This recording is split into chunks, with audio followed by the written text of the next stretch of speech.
ఓం శ్రీ సుబ్రహ్మణ్య స్వామినే నమః. ప్రేక్షక మహాశైలికో శ్రోత మహాశైలికో శుభాభివందనములు.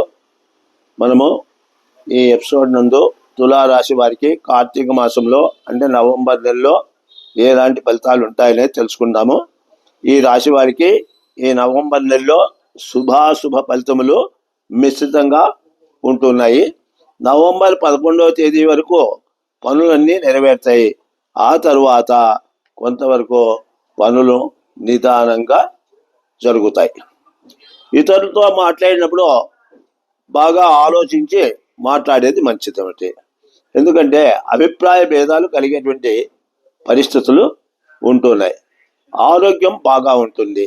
కుటుంబ సౌఖ్యం కూడా కలిగి ఉంటారు.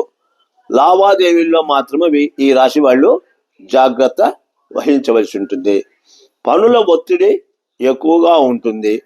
ఉద్యోగస్తులకు వ్యాపారస్తులకు ఈ మాసంలో మంచి ఫలితాలు కలుగుతాయి. వీరు గురువును ప్రార్థించుట, గురువును దర్శించుట, గురువారాలు విష్ణు ఆలయంలో పోయి విష్ణువును దర్శించి విష్ణువును పూజించుట, ఇటువంటి పనులు చేస్తే ఈ దైవ కార్యాల వల్ల వాళ్ళ యొక్క ఇబ్బందులన్నీ తొలగిపోయి పనులన్నీ వాళ్ళు సుఖంగా నెరవేర్చుకునేటువంటి అవకాశాలు ఉంటున్నాయి. ఓం స్వస్తి.